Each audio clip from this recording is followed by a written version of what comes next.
that's all for now. Be sure to join me again next time. Mustang Power. Huh?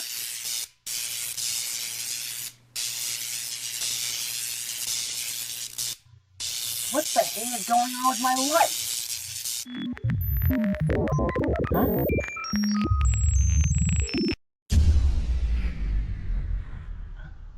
Computer? Computer? Shit!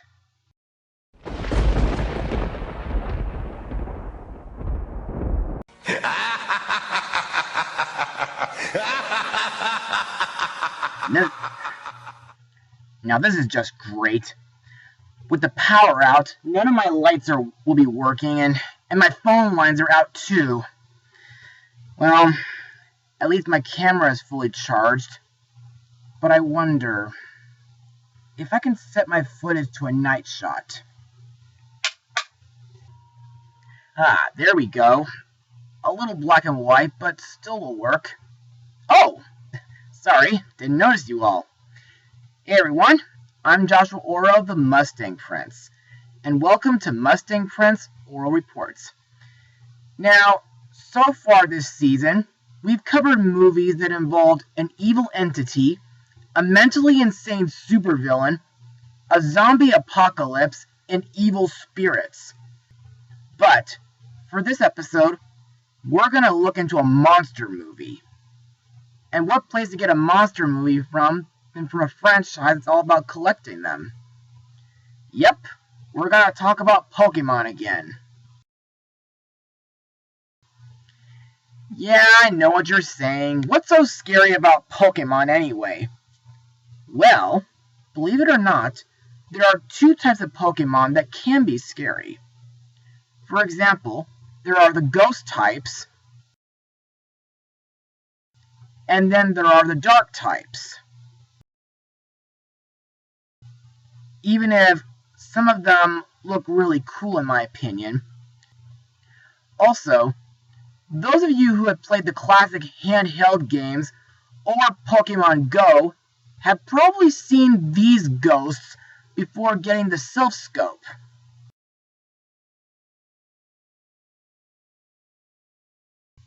But, would you believe me if I told you that there's a Pokemon that creates nightmares? Well, for tonight's episode, we're going to look into the 10th Pokémon movie, which is set to be the very first in the Sinnoh Trilogy. So let's get started. Released in Japan on July 14, 2007, and airing on Cartoon Network on February 24, 2008, the movie is Pokémon: The Rise of Darkrai. So, let's get started. On their way to a Pokémon contest, our heroes pass through Alamos Town, home of the Space-Time Tower. During their visit, Ash and his friends discover that something is causing terrible nightmares for Pokémon and humans alike. The arrogant Baron Alberto immediately blames the mythical Pokémon Darkrai, who then appears and confronts our heroes. Who is Darkrai? Is it a friend or foe? As the sky tears above Alamos Town and the legendary Pokémon Dialga and Palkia emerge, their ensuing battle threatens to rip a hole in the space-time continuum. Will Ash and his friends withstand this showdown and learn Darkrai's true nature? Well, that depends. But anyway, what did I think of this movie? Well, I didn't see it on TV, but luckily I managed to watch it on YouTube, and after watching the film, it really did surprise me. So, I'd like to consider this movie as one of my favorites, next to other Pokemon films like Pokemon 3, The Power of Us, I Choose You, and Lucario and the Mystery of Mew. But to further explain why I enjoy the movie, let's move on to Mustang notes. Now, as mentioned earlier, this movie is the first Pokémon film to come from the Sinnoh Trilogy. The following films being Giratina and the Sky Warrior, and Arceus and the Jewel of Life, which I've already blogged. Another fun fact about this movie is that Alamos Town is based on Barcelona, Spain. The staff visited this area in September 2006 to form a basis for the movie's setting. Yuyama traveled there with screenwriter Hideki Sonata and composer Shinji Miyazaki. The Space-Time Tower and Arasion featured in this film are based on the uncompleted Sagrada Familia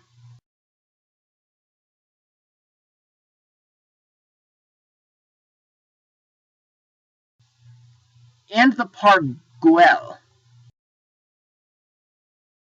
The name of the architect behind the Space-Time Tower, Godi, and the name of his descendant, Tonio, bear homage to the name Sagrada Familia's architect, Antoni Gaudí. Now, in my opinion, the Space-Time Tower looked really amazing. And at the top of the tower is a room where people can play a music disc, though sometimes the music plays hourly, like a clock tower. In fact, it's said to be the largest musical instrument in the world. However, the way to get to the top is pretty tough, due to the staircase being so long, and there's no elevator to get up there. But thankfully, you can use a hot air balloon for an easier way. As for the rest of Alamos Town, I think it looks really good, though I mostly prefer the Venice setting from Pokémon Heroes. As for the animation, well, I think it looks great too. Not just with the scenery in town, but also Godey's garden looks very beautiful, and I really love the different Pokémon that are around there. Plus, the Pokémon battles are pretty hardcore, but sometimes they can be intense. Also, the alternate dimension where Palkia and Dialga are fighting in looks pretty scary in my opinion. And the fog surrounding the town feels like something out of Silent Hill, meaning that it can't be removed by defog and it cannot be penetrated. However, the fog and dimensional clash aside, there are a few parts of the movie that can also be scary, like the scene where Ash gets pulled into the nightmare world courtesy of Darkrai's dog Void Attack, and the part where we see the town crumbling from the outside in every time Palkia and Dialga collide. Not only that, but we also see disembodied souls of Pokémon getting chased by something frightening due to the real world merging with the dream world before Palkia pulls Alamos Town into another dimension. But there are a few parts of the film that I did enjoy, like a few flashback scenes involving Alice and Tonio's childhood, as well as scenes involving Alice's grandmother, Alicia. Plus, there are a few funny moments too, but most of them come from a certain rich douchebag whom we'll get to later. Also, remember what I said about the Space-Time Tower playing music? Well, in this movie, there's one song that was used to calm Pokémon who go into a fight, and that song is called Arasion, which means prayer. To me, this song feels very soothing and relaxing, and I think it's pretty similar to the Pokéflute music and the Guardian song from Pokémon the Movie 2000. We also have We Will Be Heroes which is the Pokemon Battle Dimension intro. And in my opinion, this movie's cover isn't really as enthusiastic as the TV show's version. And during the end credits, we have songs like I'll Always Remember You, which feels very emotional in my opinion, and Living in the Shadows, which is a really hardcore song in my opinion. And now let's move on to the characters and voice actors. Our hero, Ash Ketchum, is again voiced by Sarah Natochenny. Now, to be honest guys, while this movie was my third time hearing Ash's voice like this, I was sort of mixed about Sarah Natochenny's voice acting due to the fact that she's no Veronica Taylor in my opinion. But the more times I watched this movie, I got used to it.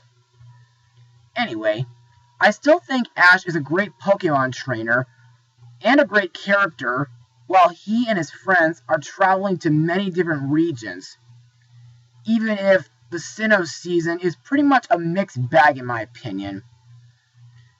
Plus, I do like that Ash uses his many different Pokemon in this film, like Turtwig, Aipom, and Staravia, while he does all that he can to stop Palkia and Dialga from destroying the town.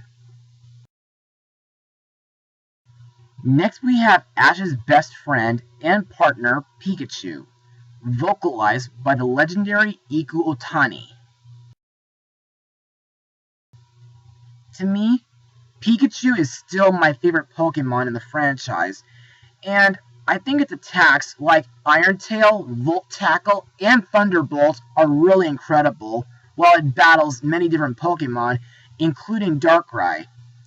And I do like the scene where Pikachu awakens Ash from his nightmare and recharges the music machine at the top of the Space-Time Tower by using a Thunderbolt. Next we have Ash's traveling companions, Brock and Dawn, voiced by Bill Rogers and Emily Jennis.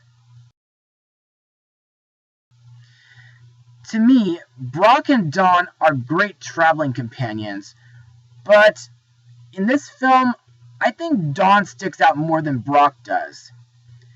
I mean, yes, Brock is a good friend and a great Pokemon breeder, but his flirting really gets on my nerves. But thankfully, his Krogunk stops him by using Poison Jab on him. Also, aside from said Krogunk, Brock also has Sudowoodo and a Happiny. Anyway, back to Dawn.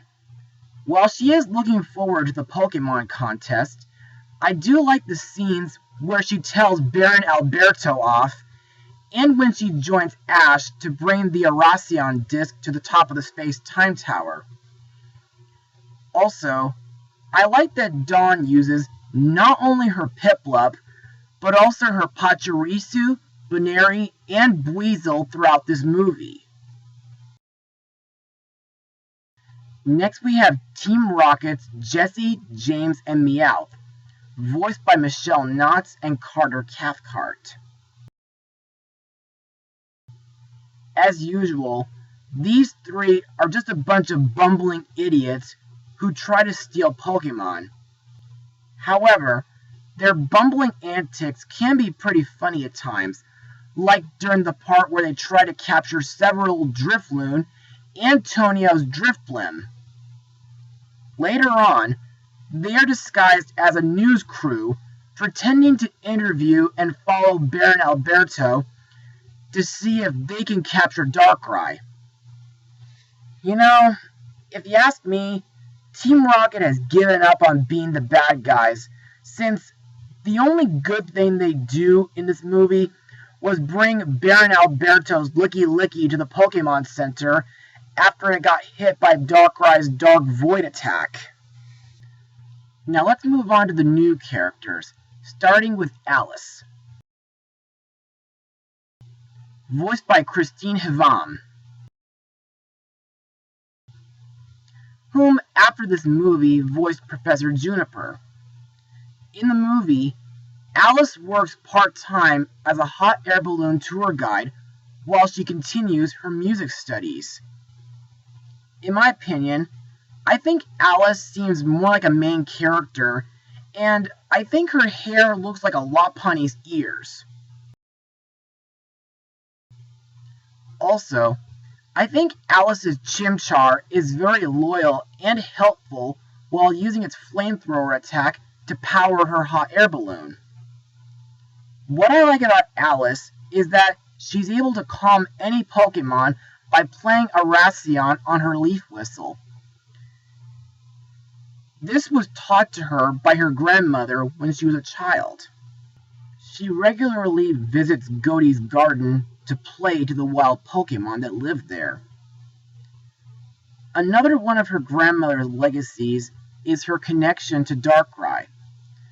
The pitch-black Pokémon remains very protective of Alice because her grandmother once healed it when it was injured. She also has deep feelings for Tonio, which stems from an innocent where she believed that he had saved her from falling off a cliff. Even though Tonio revealed what actually occurred, Alice was still infatuated with Tonio because of his intelligence and honest nature. Next up, we have Tonio, voiced by Rich McNana, who previously voiced Jack Walker in the Pokemon Ranger movie. What I like about Tonio, aside from his honesty and intelligence, is that, well, he's a very clever person who is dedicated to his research. However, his intense focus often leads him to fall asleep in his lab. Tonio also has a crush on Alice, and when he's around her, he becomes very nervous and clumsy. He was also briefly shown to have a tendency to hit his head on things. Also, I think Tonio's Driftblim is very handy when scouting Alamos Town while conducting scientific analysis with an antenna. This is Baron Alberto, voiced by Axe Norman. Now, this guy is not the main antagonist, but he's a real vain douchebag, due to him blaming Darkrai for the strange occurrences in town, as well as being hostile and insulting Tonio. And of course, he tries to pursue Alice into marrying him. Now that sounds kind of like Gaston in Disney's Beauty and the Beast. But on the other hand, I think Alberto can be pretty silly at times, not only for his dialogue, but also while he's in the form of his Licky Licky. We also have Kai, Mori, and Allegra, voiced by Sean Reyes, Joshua Swanson, and Emily Williams. These three are good characters too, and I think they're pretty similar to Corey, Nisha, and Fergus from Mewtwo Strikes Back. Unfortunately, they don't really have a big role throughout this movie. I mean, they don't stick with Ash and the gang during the main story. But, on the other hand, I think their Pokemon like Torterra, Empoleon, Honchkrow, and Infernape are really cool, and I like that they try to keep the town from collapsing during Palkia and Dialga's clash. Next we have our title Pokemon, Darkrai, voiced by Scott Williams. As stated earlier, Darkrai is a Pokemon that creates nightmares.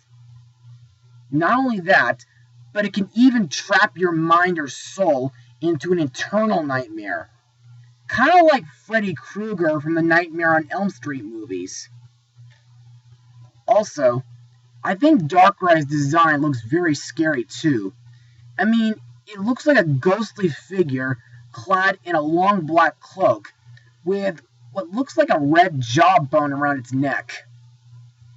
Anyway, in the movie, Darkrai is mistaken as evil while attacking Pokémon and people and giving them nightmares. Later, it is revealed that Darkrai was actually trying to prevent Palkia and Dialga from destroying Alamos Town. What I like about Darkrai is that it has a very special attachment to Alice and her late grandmother Alicia, who, as said earlier, helped Darkrai when it was injured a long time ago. Ever since then, it has been living in Godey's garden. Also, aside from rescuing Alice from falling off a cliff, I like that Darkrai gave Godey a nightmare to warn him about Palkia and Dialga and instruct him on what to do when it happens. And I like the scene where Darkrai tries to intervene with Palkia and Dialga's fighting, which sadly temporarily cost its own life. Plus, I think Scott Williams makes Darkrai sound very badass and intimidating. Finally, we come to Palkia and Dialga. As we all know, they are not only the mascot of the Pearl and Diamond games, but Palkia is a Pokémon that governs over space, while Dialga governs over time. Anyway, both of these legendary Mons are very territorial. The reason why they are clashing with each other is because of Arceus' preparations to awaken, which caused their dimensions to meet. Anyway, to me, I think Palkia has a bigger role in this movie due to it being the cause of most of the anomalies around Alamos Town, like when it transported the town to another dimension, plus the pearl on its arm got damaged during its battle. Also, not only do Palkia and Dialga's clash cause the town to crumble, but they also cause cross-dimensional shockwaves, as well as knocking a group of Unknown around, and they wreck a part of Godey's garden. And according to the Giratina movie, the battle even causes pollution in Giratina's reverse world. Huh?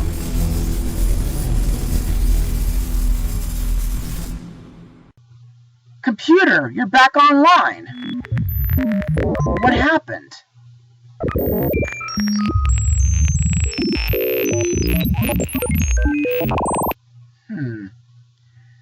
Gee. Well, anyway, let's move on to my final words. Overall, Pokémon The Rise of Darkrai is a very surprising movie, and out of all the movies in the Sinnoh Trilogy, this would have to be my absolute favorite. The animation is fantastic. The story goes from mysterious to thought-provoking to intense, and of course the battles are really amazing. Ash, Brock, Dawn, and Pikachu are very memorable. Alice and Tonio are great main characters, and I think they make a great couple. Baron Alberto may be a bit of a jerk, but he has a few hilarious moments. Palkia and Dialga are awesome too, even if they nearly destroyed Alamos Town during their clash. But the best character overall is Darkrai. Yeah, I know he's not as sympathetic as Mewtwo, but still, I'm glad that this movie made him a hero. So, if you'd like to see a Pokemon movie with a thrilling story, thought-provoking scenes, and a surprising hero, then I highly recommend you check this movie out. As for my rating, I give this film a 96% out of 100. Well, that's it for today. Be sure to join me again next time. Mustang Power. So, computer, what's on my agenda for this coming weekend?